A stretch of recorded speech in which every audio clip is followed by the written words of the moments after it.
স্বামী গো, এত বছর যাবৎ সৌদি আরবে আপনি আছেন, আমার জন্য এটা এটা এটা এটা আনা লাগবে, একটা লিস্ট দিয়া দিল। এবার বলে আমার ছেলের হাতে মোবাইল দাও। ছেলের হাতে মোবাইল দেওয়ার পরে ছেলেটাও বলে দিল, বাবা গো, আসার সময় আমার জন্য একটা আইফোন আনা লাগবে, আসার সময় আমার জন্য একটা আইফোন 15 প্রো ম্যাক্স আনা লাগবে। বাবা জানায়া দিল আনবো। এরপরে সবাইকে বলার পরে এবার যখন মায়ের হাতের মধ্যে মোবাইলটা চলে যায়, মাকে জানায়া দেয়, ও আমার মা, এত বছর আমি আমার বাইরে থাকি, এত পরিমাণ ইনকাম করি, মা গো আমি চাই তোমাকে আমি এই গিফট দিয়া দিব, তুমি বলো তোমার জন্য কি আনবো, মা জানাইয়া দাও। একটা বারের জন্য মা বলে না, সন্তান রে তুই আমার জন্য এটা আনা লাগবে লাগবে, একবারও বলে না। মা ডেকে বলে, সন্তান রে তুই আয় আয়, আমি মা তোরে বুকে নিয়ে নিয়ে জড়াইয়া আমি যখন আমার মানিকটারে আমার কাছে আমি পাইয়া যাব, আমার আর কিছু লাগবে না। ওই সন্তানের কপালে চুমু দিতে পারলেই আমি মায়ের কপালটা অটোমেটিক ধন্য হয়ে যাবে। তখন প্রবাসীরে জানায় দেয়, প্রবাসীও মনে মনে চিন্তা ভাবনা করে, হুজুর আমার মা বাবার মতো আপন আমার কেউ হতে পারে না। আমার স্ত্রীটা ওই শাহজালাল এয়ারপোর্টে যখন আমি আসলাম, আসার পরে স্ত্রী আমাকে বলে, স্বামী তুমি কেমন আছো? গাড়িতে উঠেই বারবার বলে, আমার ওইটা ওইটা তুমি আনছনি। যখন দেখবেন বলা হয়, বলে না না আনতে মনে নাই, ভুলে গেছি। আর না হয় লাগেজটা কাইটা এয়ারপোর্ট থেকে চুরি হয়ে গেছে যদি বলা হয়, তখন দেখবেন স্ত্রী কি পরিমাণ রাগান্বিত হয়ে যায়। শুধু তাই না, এরপরে ছেলেটা বলে, বাবা গো তুমি আমার জন্য আইফোন আনছনি। বলে, বাবারে টাকার অভাবে আমি তোমার জন্য আইফোন আনতে পারি নাই। এরপরে ছেলেটাও কেমনে কেমনে জানি কথা বলে, এরপরে বউটাও কেমন করে যেন কথা বলে। কিন্তু মার কাছে যাওয়ার পরে মা একটা বারের জন্য বলে না, ও সন্তান তুই আমার জন্য কি এনেছো, আমি মায়ের দাও, আমি মা পাইয়া খুশি হয়ে যাব। একটা বারের জন্য মা বলে না। মা সঙ্গে সঙ্গে সন্তানটা আসার পরে মা জড়ায়া ধরে, কারণ মা তো জানে সন্তানটারে আমি গর্বে নিয়ে বড় করছি। শুনে রাখবি যুবকেরা, শুনে রাখবা বৃদ্ধ বাবারা, আজকে মা বাবা এখনো পর্যন্ত যার দুনিয়ায় বেঁচে আছে, ওই মা বাবার মনে আঘাত দিবি না। স্ত্রীর কথা মেনে মা বাবার মনে কষ্ট দেওয়া যাবে না। হ্যাঁ, আমি বলি না স্ত্রীর পরিপূর্ণ তুমি বাদ দিয়া দাও, স্ত্রীর জায়গায় স্ত্রী থাকবে, মা বাবার জায়গায় মা বাবা থাকবে। মনে রাখবি যুবকেরা, যেদিন মা বাবা হারায়া যাবে ওদিন মা বাবা পাওয়া যাবে না। কিন্তু স্ত্রী যদি মারা যায় তাহলে শত শত স্ত্রী পাওয়া যাবে, ঠিক কিনা? স্ত্রীর জায়গায় স্ত্রীরা থাকবে, আর মা বাবার জায়গায় কে থাকবে? মা বাবা থাকবে। মা বাবার কদর করব, সম্মান করব, ভালোবাসবো। হ্যাঁ, স্ত্রীও মহব্বত করব, ভালোবাসবো। তার জায়গায় তারটা, সন্তানের জায়গায় সন্তানটা, মা বাবার জায়গায় মা বাবারটা। পারবো তো ইনশাআল্লাহ? পারবো তো ইনশাআল্লাহ? আল্লাহ পাক সেই তৌফিক আমাদেরকে দান করেন। আরো জোরে পড়েন, জীবনের মূল কষ্ট মায়ের, প্রসব বেদনায়,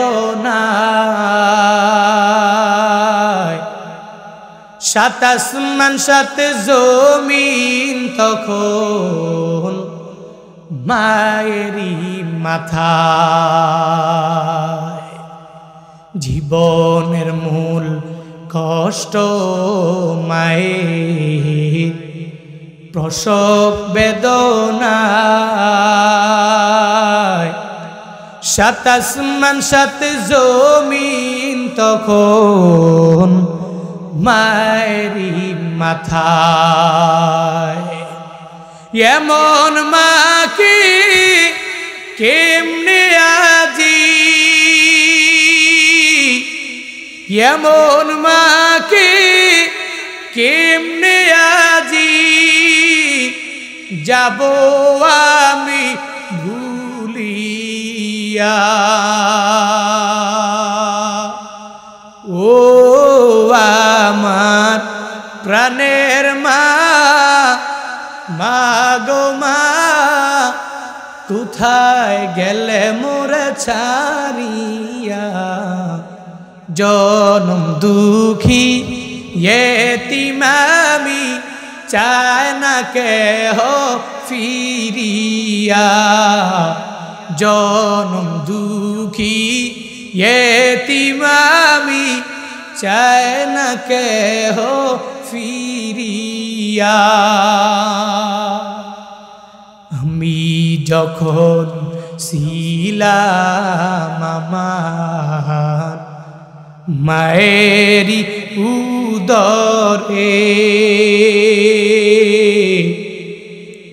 চলাফেরা করতেন যে মায় কত কষ্ট করে। আমার সুন্দর মুখ দেখে মায়ের, আমার সুন্দর মুখ দেখে মায়ের ব্যথা যায় দেন হাসায়া। ও আমার প্রাণের মা, মা গো মা, কোথায় গেলে মোরে ছাড়িয়া।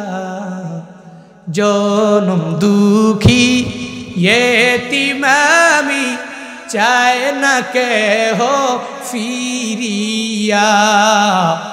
জনম দুঃখী ইয়েতিম আমি, চায় না কেহ ফিরিয়া।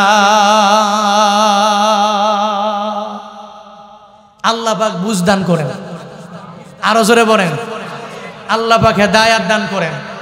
আর যাবো কই, যাবো কই বললাম না, পুরা শরীরে ব্যথা, মলম লাগাবো। হ্যাঁ, পুরা শরীরে ব্যথা এমন হয়েছে, মলম এই জায়গায় লাগাইলে ওই জায়গায় লেগে যায়, আবার এই জায়গায় ব্যথা, আবার এই জায়গায় লাগাইতে হয়, আবার এই জায়গায় ব্যথা, আবার লাগাইতে হয়। ওই যে দেখেন না, খালি কয়েকদিন ধরে চলছে ফেসবুকে ঢুকলেই পাগলামি, পাগলামি, পুরোই পাগলামি। মানুষ রহমতের গুণে গুণান্বিত হবে, নবীজির দয়ার গুণে গুণান্বিত হবে, মায়ার গুণে গুণান্বিত হবে, নবীর সুন্নতের উপরে আমল করবে। এটা বাদ দিয়া ইনকামের জন্য, আর্নিং এর জন্য এক মায়া গান গাইছে, দেখেন না, এক মায়া যে গান গাইছে, বিদায় দেন ম্যাডাম গো, ও ম্যাডাম বিদায় দেন আমারে গো প্রাণের ম্যাডাম, ম্যাডাম গো।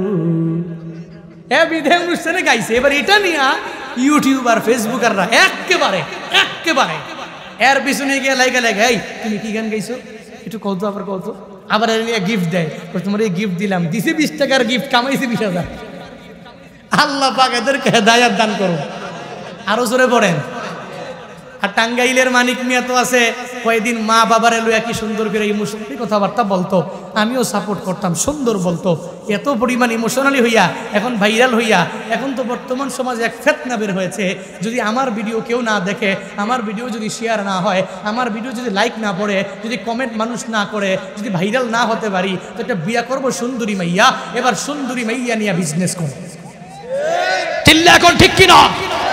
এই দুনিয়াতে সমাজে এরকম চলছে, বাংলাদেশেও চলছে, যে এতদিন পর্যন্ত একা একা ভিডিও বানাইছে, এখন বিয়া করছে, বউটা ঘরের বউ, এরে বার কইরা এরে কয়ে, এরে কি সুন্দর উস্কানি কথাবার্তা কয়। আর আমরা যুবকেরাও, তোমরাও এটা দেখার জন্য পাগল পারা হয়ে যাও, তোমরাই লাইক দাও, তোমরাই কমেন্ট করো, তোমরাই কপি পেস্ট করো, তোমরাই শেয়ার করো। মনে রাখবা, ভালো কাজে শেয়ার করবা, খারাপ কাজে লাইক হবে না, কমেন্টও হবে না, শেয়ারও হবে না, ঠিক কিনা?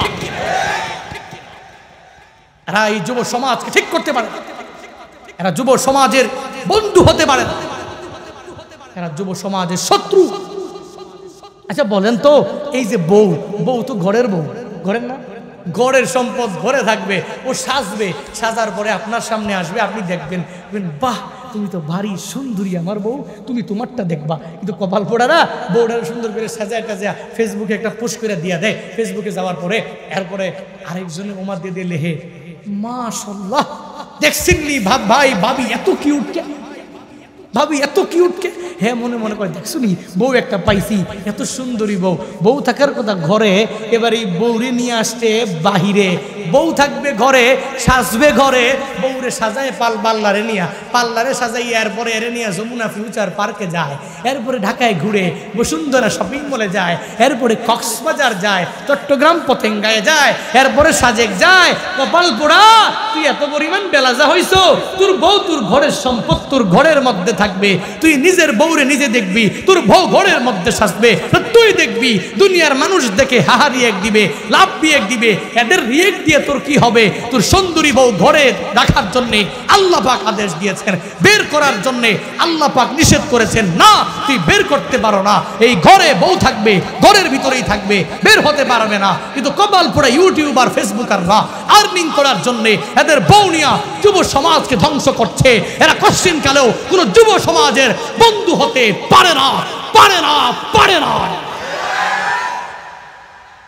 যুব সমাজের বন্ধু হবে উলামায়ে কেরাম, যারা এদেরকে সাপোর্ট দিবে, আমলের কথা বলবে, নামাজের কথা বলবে, মাদক থেকে দূরে সরিয়ে রাখবে, অন্যায় অপরাধ থেকে দূরে সরিয়ে রাখবে, যারা যুব সমাজের বন্ধু, ওই উলামায়ে কেরাম হবে। তোমরা মানিক মিয়ারে আর বউরে তোমরা তোমাদের ফ্যান বানাইও না, এদের ফলোয়ার তোমরা হইও না। সুমাইয়া ইমরান আছে না দুইটা, পাগলের মতো যা মন চাই তাই করে, হ্যাঁ যেটা মন চাই সে সেটাই করে, এদের তোমরা বন্ধু বানাবা না, ফলোয়ার।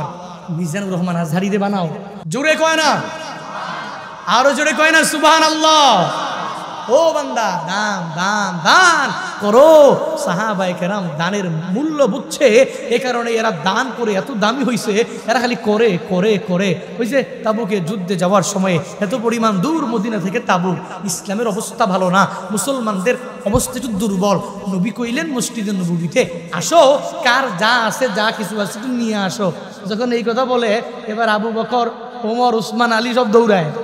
নবী কইছে দান করার জন্য, সব চলে গেল।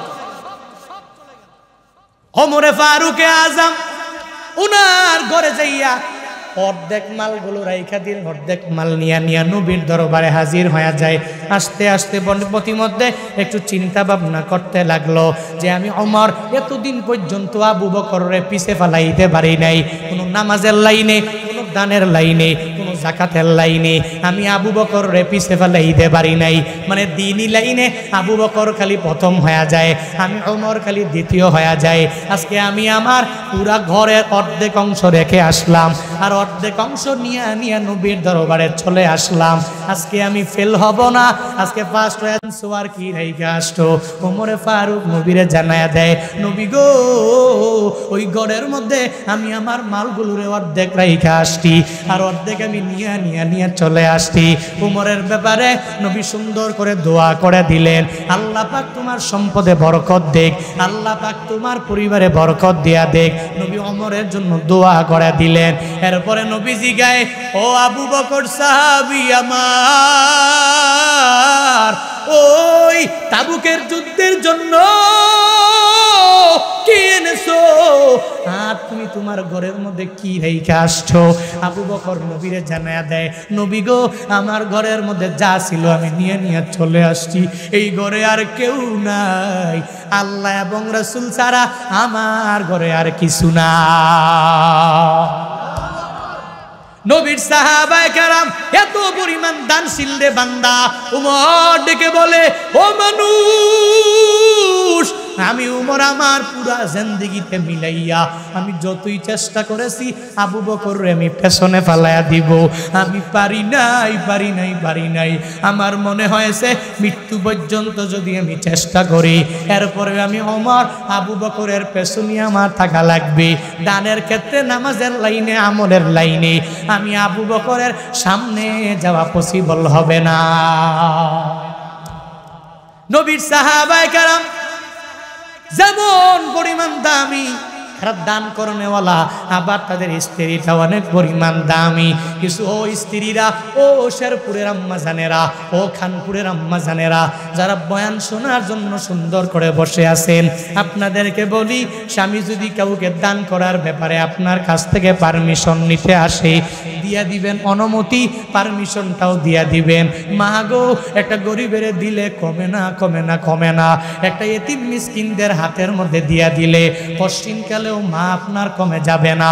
আপনার পরিবারে অটোমেটিক বরকতের পরিমাণ বেড়ে যাবে, সাকিনা বেড়ে যাবে, রহমতের পরিমাণটাও বেড়ে যাবে। মা গো মানুষ পাইলেই দিয়া দিবেন গো মা। ওই স্বামীর কদর করে করে চলবেন, স্বামীর পারমিশন নিয়ে বিভিন্ন জায়গায় যাবেন। কিন্তু আমগো মা বোনেরা আজকে সাহাবায়ে কেরামদের জামানার মা বোনদের মতো হতে পারে না। স্বামী যদি বিদেশ থাকে তাহলে শেরপুরের বাজারের মধ্যে মহিলার জন্য ঢুকাই যায় না। একটা দই আনা লাগবে, ওই দইয়ের জন্য শেরপুর বাজারে দৌড়াইয়া যায়। আশেপাশে লোকের অভাব নাই, এরপরে ওই লোকটারে পাঠায় না। ও কয় শেরপুর সৌদি আর ওই দই ঘর থেকে আমার দই লাগবে। দেখবেন শেরপুরের আম্মা জানেরা তার আশেপাশে আইনা দেওয়ার মতো যুবকের অভাব নাই, এরপরেও আজাইরা থাইকা বাজাইরা হওয়া লাগবে। এই চিন্তা নিয়ে মার্কেটে দৌড়ায়, হুজুরের সাথেও ঢাক্কা দিয়ে হুজুরেও ফালাইয়া দেয়। এত পরিমাণ পাওয়ারওয়ালা মহিলা মার্কেটে যায়, আছে না না? আসেনি? অনেক আছে। স্বামীর কথা মানে না। দেখবেন স্বামী বিদেশ থাকে, ওর শ্বশুর যদি সুন্দর করে আইনা দেয় বাজার থেকে আনার পরে, ওই শ্বশুর আপনি বুড়ো হয়ে গেছেন, আপনার বাজারের ধরনটা এখন ভালো না, আমি যদি যাই আপনি আনেন পোষা পোষা, আমি আনবো টাইট টাইট। মূলা আনলে টাইট টাইট আনবো, টমেটো আনলে টাইট টাইট, যেগুলো হ্যাঁ দেখতে সুন্দর এগুলোই আমি আনবো। আপনার এখন চোখ নষ্ট হয়ে গেছে, আপনার হাঁটতে পারেন না, চলতে পারেন না, বাদ দেন। আবার আপনি গেলে মানুষ দাম বাড়ায় নেয়। হ্যাঁ, মানে আজাইরা যাইকা বাজাইরা হওয়ার একটা খেয়াল হইছে মানুষের। যেমন স্বামীরে বুঝাইয়া, শ্বশুরের বুঝাইয়া কেমনে একটু বাজারে যাওয়া লাগবে, আর বাজারে গিয়া কেমনে কিনা লাগবে, এর লেগে আমাকে বাজারওয়ালারা, মার্কেটওয়ালারা, কাপড় বিক্রেতারা এরাও এমন দাম বাড়াইয়া কয়, যেটার দাম 2000 কয় 6000, কয় দিলে কতই দিবেন, আচ্ছা বাদ দেন 4000 দিয়েন। আচ্ছা ঠিক আছে 4000 দিয়েন, 4000 দিতাম না, 2500 দিমু। দইরে কয় 2500 দিমু, কাপড়ের দাম 2000, মহিলায় কয় 2500, ঠিক আছে বাদ দেন 3000ই দিয়ে দিয়েন। এবার বাড়িতে কয় আজকে কাপড় একটা আনছি, এই কাপড়ের দাম কত জানো? 3000। ইন্দা হয়ে গেছে, এটার দাম 6000। 6000 হ্যাঁ কইছে, কিন্তু হ্যাঁ কিনে আনছে 3000 দিয়া, দাম হইল 2000। বুঝছেন নি? হ্যাঁ কয় যে আমার মতো লাভবান আর কেউ নাই। পাশের বাড়ির ভাবিরে যায় কয়, ওই শাশুড়ে যায় কয়, শুনছেন নি বাজারে গেছিলাম, আমারে কেউ ঠকাইতে পারে, আমার মতো এত দামি হইতে পারে কেউ, আমার বুদ্ধি দিয়া ভরা ফুরাটা খালি বডিরে গেলি বুদ্ধি বুদ্ধি বুদ্ধি। এরকম কিছু মহিলা আজাইরা হইয়া বাজারে যায়, আসে না নাই? আসে না নাই? আল্লাহ পাক ওই মহিলা মা বোনদেরকে হেদায়েত দান করো। আসতে কোন আরো জোরে পড়ে না আমি। কিয়ামতের আলামত এসে গেছে, এই তো ঘরের নারী রাস্তায় নেমেছে। কিয়ামতের আলামত এসে গেছে, এই তো ঘরের নারী রাস্তায় নেমেছে। বুরকা পরা বুরকা ছাড়া, বুরকা পরা বুরকা ছাড়া, কেউ বা আবার বুরকা পরে মুখটা খোলা রেখেছে। কিয়ামতের আলামত এসে গেছে, তাই তো ঘরের নারী রাস্তায় নেমেছে। কিয়ামতের আলামত এসে গেছে, তাই তো ঘরের নারী রাস্তায় নেমেছে। ঠিক কিনা? আল্লাহ পাক হেদায়েত দান করুন। সাহাবীরা যেমন, স্ত্রীরাও কি এমন, এদের ইমানটাও অনেক পরিমাণে বলিয়ান। এই জন্য আব্দুর রহমান ইবনে আউফের স্ত্রী জানে কি কয়? দিতাম না, কি কয়? আরে কয় কি, আপনি বলতে দেরি নবীর এক সাহাবী, যিনি গ্রাম্য, যিনি বধূ, জান এই গাভীটা হয়তো তার কপালে আছে, তার তকদিরে আছে, এটা তার। আমি একটা বারের জন্য আপনাকে বারণ করতে পারি না, নিষেধ করতে পারি না। যান এই গাভীটা নিয়ে চলে যান, উটটা নিয়ে চলে যান। সকলে চিল্লায় পড়ি সুবহানাল্লাহ। কিন্তু আম্মা জানেরা এমন হওয়া লাগবে, সাহাবায়ে কেরামদের স্ত্রীর মতো হওয়া লাগবে, নিজের হাতটারেও খোলা লাগবে। আপনার স্বামী মা বাবারে দিবে, আপনি বারণ করতে পারবেন না। আপনার স্বামী তার ভাইরে দিয়ে দিবে, বারণ করা যাবে না। কিন্তু 20 বছর পর্যন্ত যেই যুবকেরা মা বাবার এত পরিমাণ দিয়া দিল, মা বাবা ছাড়াও সুন্দরভাবে চলতেও পারে না, ওই মা বাবা ছাড়া কোথাও ওই বান্দাটা যাইতে পারে না, ওই মা বাবা ছাড়া ঠিক মতো কথাও বলতে পারে না। একটু কপাল পোড়ারা এখন দেখবেন মাঝে মাঝে 23 বছর পরে হঠাৎ করে বিয়া করে, এখন তার শ্বশুর হয়ে গেল, শাশুড়ি হয়ে গেল, তার এখন শালা আছে, সম্বন্ধী আছে, এই চিন্তা নিয়ে নিয়ে সে আগায়, আমার মা বাবা লাগবে না। শ্বশুর শাশুড়িরে দামি দামি মাছ বাজার থেকে কিন্না গোপনে খাওয়ায়, ওই মা বাবারে দেয় না। এমন নিমুখারাম সন্তান আছে না না? কিন্তু আমার বোনেরা শুনো, তোমার স্বামীরে কি পরিমাণ মায়া নিয়া তার মা বাবা বড় করেছে, এত পরিমাণ কষ্ট করেছে মা বাবা, ওই মা বাবার মাধ্যমে তোমার স্বামী দুনিয়াতে আসতে পারলো। তুমি আজকে ওই মা বাবার বিরুদ্ধে স্বামীর কাছে কেন বারবার গিয়া লাগাও? ওই স্ত্রীরা স্বামীর কাছে তার মা বাবার বিরুদ্ধে বলা যাবে না, ওই স্বামীর কাছে তার পরিবারের কারো ব্যাপারে বিরুদ্ধে বলা যাবে না, না গো না আম্মা জানেরা, কারণ তার মা বাবা তার কাছে অনেক পরিমাণ আপন হয়ে যাবে। স্ত্রীর জায়গায় স্ত্রী থাকবে, মা বাবার জায়গায় মা বাবা থাকবে, তার পুত্রবধূর জায়গায় পুত্রবধূ থাকবে, সবার জায়গায় সবাই থাকবে। একজনের বেলায় বেশি আর একজনের বেলায় কষ্টিন গেলেও কম করবে না। এরকম ভাবে বান্দা তোমারও চলা লাগবে। ও আম্মা জানেরা, আমার আব্বা করেও আপনি বৈশা বৈশা সুন্দর করে বুঝাইয়া দিবেন, তুমি আমার জন্য যা আনো না আনো, আমার আব্বা আম্মার জন্য আনা লাগবে, মানে তোমার আব্বা আম্মার জন্য আনা লাগবে। আমার শ্বশুরের জন্য তুমি আনবা, শাশুড়ির জন্য আনবা। যতই বারবার বলে এরপরেও মা দেখবেন বলতে চাইবে না। ও স্ত্রীরা, যদি শাশুড়ির ব্যাপারে আপনি বলেন, শাশুড়ি এত পরিমাণ খুশি হয়ে যাবে, এত পরিমাণ খুশি হয়ে যাবে, আপনার জন্য মন থেকে অনেক পরিমাণ দোয়া করবে। ওই যে প্রবাসে থাকে কত আল্লাহর বান্দারা দেখবেন মাঝে মাঝে 4-5 বছর 10 বছর পরে যখন বাড়ি আসে, আপনার এলাকা শেরপুর, আপনার সন্তান থাকে ঢাকাতে, বাড়িতে আসার সময় যদি টেলিফোন করে করে জিগায়, স্ত্রীকে যদি বলে, ও স্ত্রী তোমার জন্য কি আনা লাগবে আমারে জানায়া দাও, হোয়াটসঅ্যাপের মধ্যে একটা বড় লিস্ট লিখিয়া জানায়া দেয়, প্রবাসে জানায়া দিল, স্বামী গো এত বছর যাবত সৌদি আরবে আপনি আছেন, আমার জন্য এটা এটা এটা এটা আনা লাগবে, একটা লিস্ট দিয়া দিল। এবার বলে আমার ছেলের হাতে মোবাইল দাও, ছেলের হাতে মোবাইল দেওয়ার পরে ছেলেটাও বলে দিল, বাবা গো আসার সময় আমার জন্য একটা আইফোন আনা লাগবে, আসার সময় আমার জন্য একটা আইফোন 15 প্রো ম্যাক্স আনা লাগবে। বাবা জানায়া দিল আনবো। এরপরে সবাইকে বলার পরে এবার যখন মায়ের হাতের মধ্যে মোবাইলটা চলে যায়, মাকে জানায়া দেয়, ও আমার মা, এত বছর আমি আমার বাইরে থাকি, এত পরিমাণ ইনকাম করি, মা গো আমি চাই তোমাকে আমি এই গিফট দিয়া দিব, তুমি বলো তোমার জন্য কি আনবো, মা জানাইয়া দাও। একটা বারের জন্য মা বলে না, সন্তান রে তুই আমার জন্য এটা আনা লাগবে লাগবে, একবারও বলে না। মা ডেকে বলে, সন্তান রে তুই আয় আয়, আমি মা তোরে বুকে নিয়ে নিয়ে জড়াইয়া, আমি যখন আমার মানিকটারে আমার কাছে আমি পাইয়া যাব, আমার আর কিছু লাগবে না। ওই সন্তানের কপালে চুমু দিতে পারলেই আমি মায়ের কপালটা অটোমেটিক ধন্য হয়ে যাবে। তখন প্রবাসীরে জানায় দেয়, প্রবাসীও মনে মনে চিন্তা ভাবনা করে, হুজুর আমার মা বাবার মতো আপন আমার কেউ হতে পারে না। আমার স্ত্রীটা ওই শাহজালাল এয়ারপোর্টে যখন আমি আসলাম, আসার পরে স্ত্রী আমাকে বলে, স্বামী তুমি কেমন আছো? গাড়িতে উঠি বারবার বলে, আমার ওইটা তুমি আনছো নি। যখন দেখবেন বলা হয়, বলে না না আনতে মনে নাই, ভুলে গেছি, আর না হয় লাগেজটা কাইটা এয়ারপোর্ট থেকে চুরি হয়ে গেছে। যদি বলা হয় তখন দেখবেন স্ত্রী কি পরিমাণ রাগান্বিত হয়ে যায়। শুধু তাই না, এরপরে ছেলেটা বলে, বাবা গো তুমি আমার জন্য আইফোন আনছো নি? বলে, বাবারে টাকার অভাবে আমি তোমার জন্য আইফোন আনতে পারি নাই। এরপরে ছেলেটাও কেমনে কেমনে জানি কথা বলে, এরপরে বউটাও কেমন করে যেন কথা বলে, কিন্তু মার কাছে যাওয়ার পরে মা একটা বারের জন্য বলে না, ও সন্তান তুই আমার জন্য কি এনেছো? আমি মায়ের দাও, আমি মা পাইয়া খুশি হয়ে যাব। একটা বারের জন্য মা বলে না।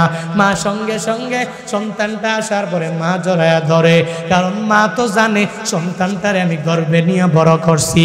শুনে রাখবি যুবকেরা, শুনে রাখবা বৃদ্ধ বাবারা, আজকে মা বাবা এখনো পর্যন্ত যার দুনিয়ায় বেঁচে আছে, ওই মা বাবার মনে আঘাত দিবি না। স্ত্রীর কথা মেনে মা বাবার মনে কষ্ট দেওয়া যাবে না।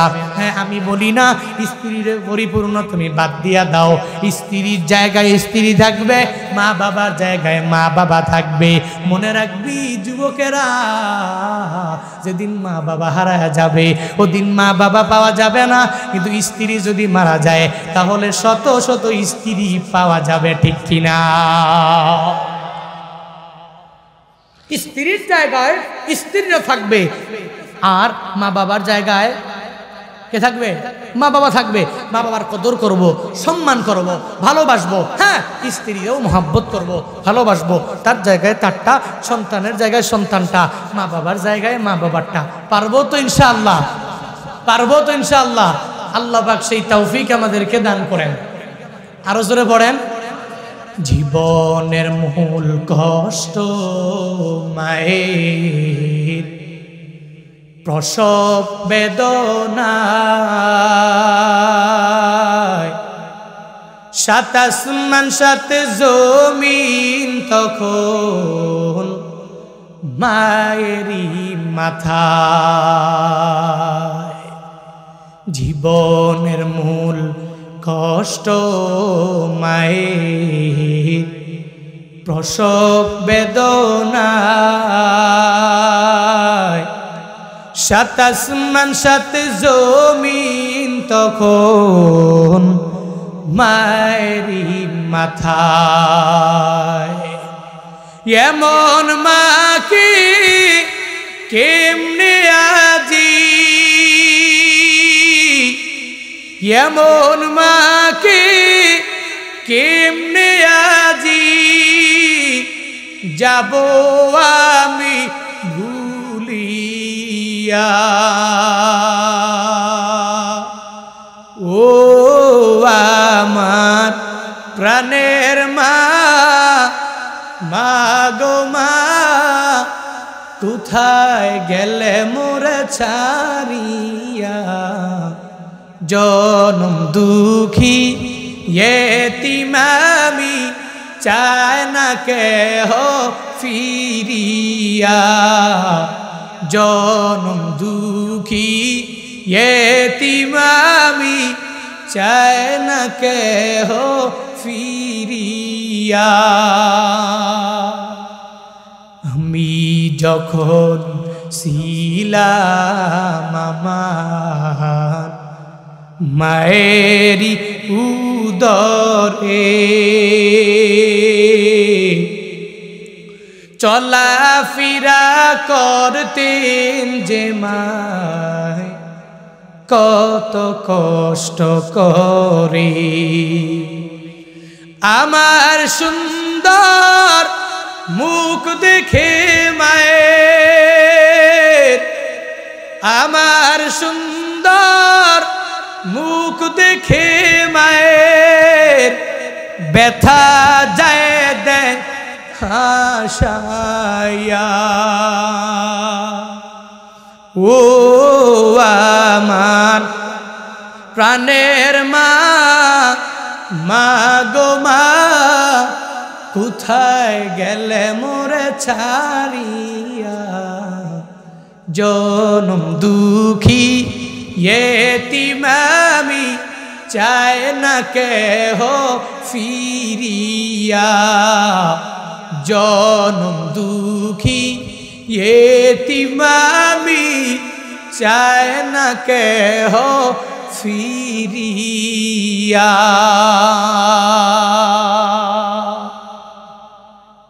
মারহাবা কন্যা, আরো জোরে কন্যা।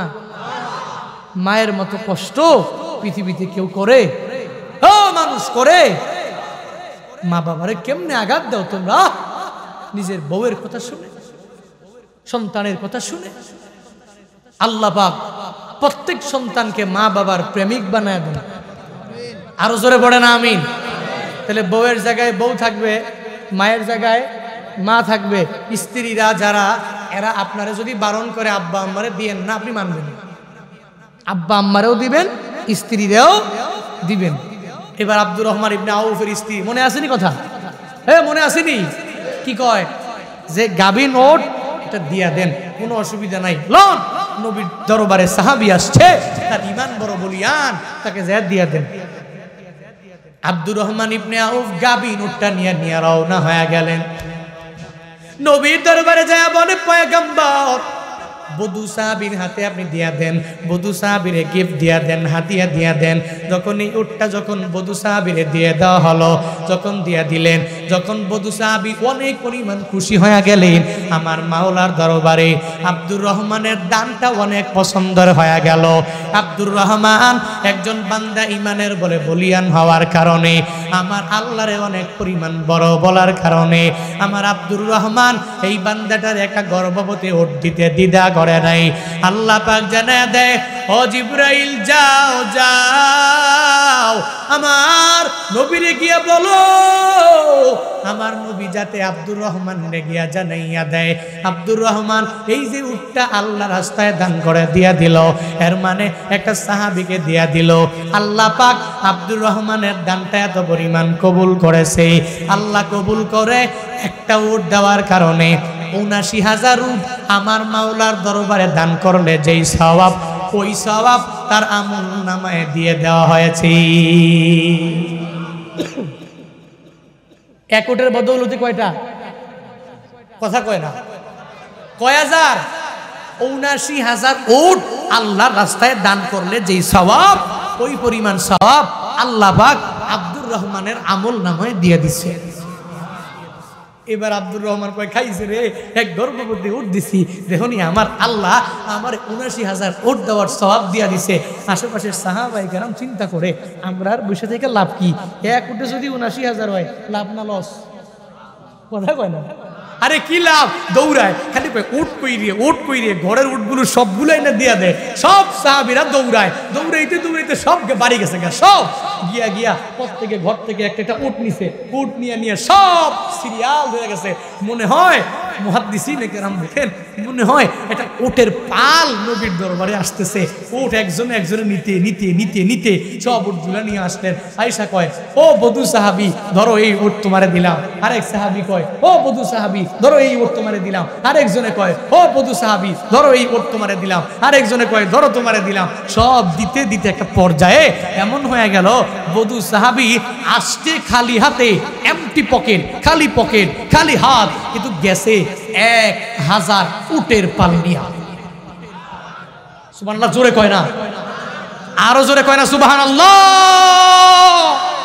দেখছেন নি ১,০০০ উট নিয়ে আসে গেছে, আসছে কি এমটি পকেট, খালি, কিচ্ছু নাই। যাওয়ার সময় ১,০০০ উট নিয়ে গেছে। আচ্ছা এখন বলেন তো, এই বধূ সাহাবীর ইমানটা এত বাড়লো কেমনে? নবী যদি দয়া না দেখাইয়া বিদায় করে দিতেন, এর এত পরিমাণ উটও হইতো না। আমার মাওলার প্রেমে এত প্রেমিক হইতো না। নি'মাল ইলাহু ইলাহুনা, আমার আল্লাহ বড় বড় বড় বড়, এটা শিখতো না, এটা জানতো না।